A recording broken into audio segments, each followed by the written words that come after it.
What's up, everybody? This is Mike, the Great Lakes Waterman.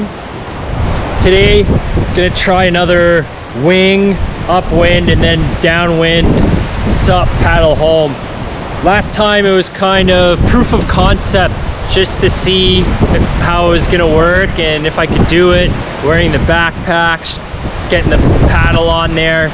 This time I'm gonna try going out further. I'm thinking I'm gonna tack upwind with the wing for roughly an hour and see where that gets me, and then do a downwind home.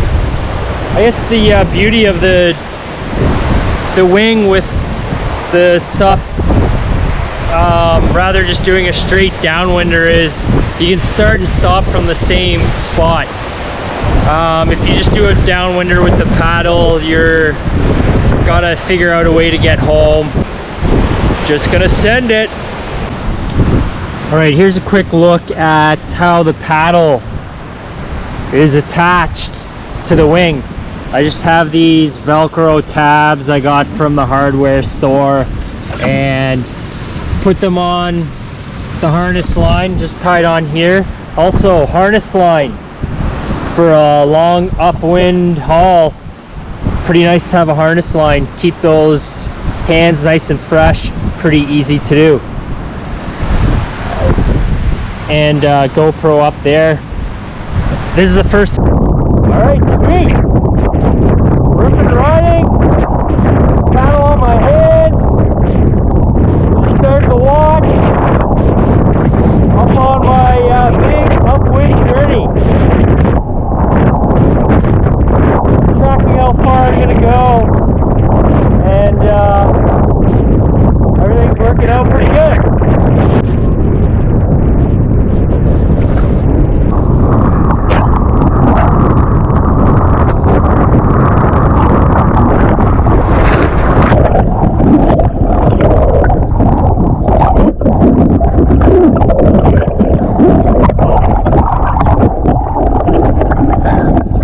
What you got playing around with the GoPro?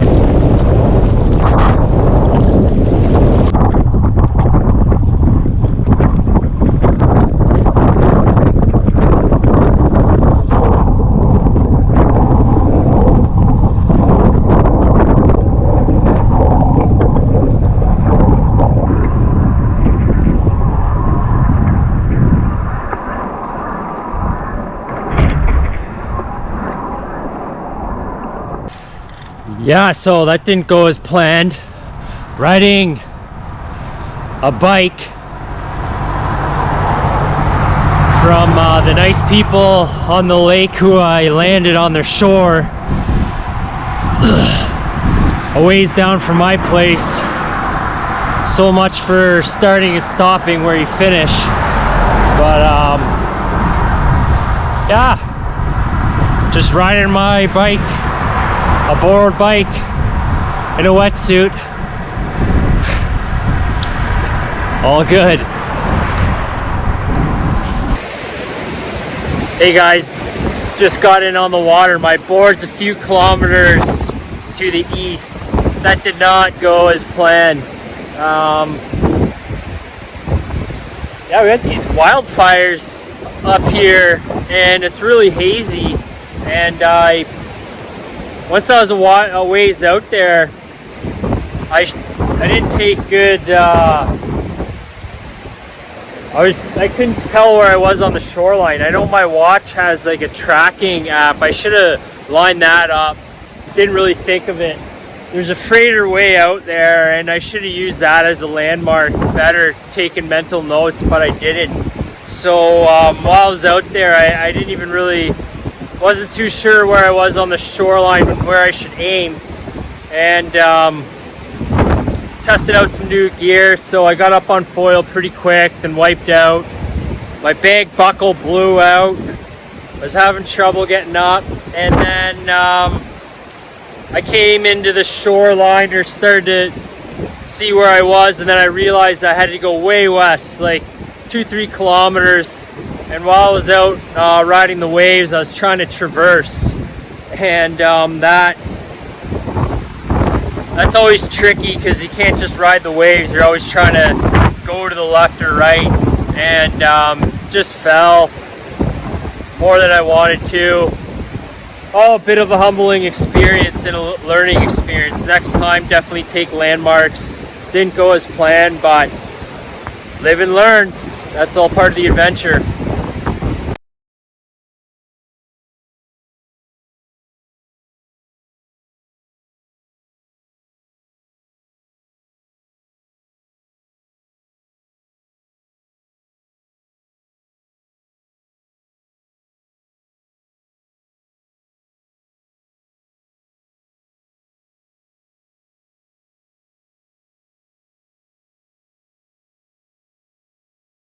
Well, everyone's super cool on the lake here, and they're all water people, and now I'm dropping this bike off and grabbing my gear.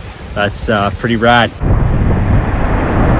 One thing, definitely always come back and keep on telling myself what I need to work on, and it's easier said than done, but I think so crucial and definitely worth talking about is when you're out there and you've fallen a few times and things aren't going your way or it's getting hard, like, just slow down, take a deep breath, have faith, you know, look at the wind and the conditions and wait for that wave, that paddle up. Sometimes you get antsy and you're uptight, anxious, a little bit nervous. You're like, man, I just want to get going. I want to get up and get going. I need to get to the west more, I was saying. Come on, come on, come on. And then you're just like flailing, wasting energy, like paddling up on stuff where I know I'm not going to be able to get up. Where you just take a breath, get your composure, slow down, have faith in the water. You know the conditions are windy enough and there's going to be a wave that's going to come by, and it's going to be so much easier to paddle up rather just working it and forcing it. And that's with like downwinding. A lot of it is just, I find, like, you know, learning to be efficient and using the water, the waves. Not, you can't rely on, you know, your kite or your wing or whatever. Like, you just got to work with the water and the conditions, and that's part of it that makes it so fun. But just wait for those good sets that are going to come, and don't be flailing around. Be smart about it, and you'll save a lot of energy. I'm guilty of trying it, and like I said, I think it's easier said than done, because when you're out there and things aren't going your way, it can get frustrating. You know, I let out a few choice words, but, you know, I was safe, everything's fine. Slow down, take it easy. Alright, hope that helps. Hey guys, just a super quick recap on that last session. Number one, make some landmarks and get my watch dialed in if I go way out there. Number two, get the gear dialed. You know, before you try something tricky, that backpack does add some weight and the paddle ups are a little bit harder. Number three, the wind and waves did pick up. That tail was a little bit squirrely. I just got to get that gear more dialed in. I think the waves got a little bit bigger, and for that downwinding, a more locked in feel would be better. I'm liking the Glide 25, even though it's a lot of heavy back foot pressure. I'm most familiar with that one.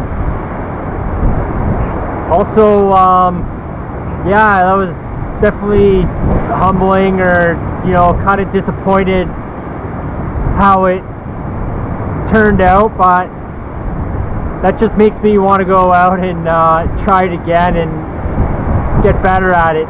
It totally made me feel like a beginner, like Coop there. I just got worked, totally worked. I think all downwinders can relate to that. Once you think you got it all figured out, no, you don't. You gotta keep on going. But I'm looking forward to the next downwinder, and I got back safe. Here's a quick look at the conditions. They did pick up. and still really hazy, crazy. Okay, hope you're all getting some, and have fun on this amazing playground we got. The beautiful Great Lakes, stunning. Thank you. Cheers.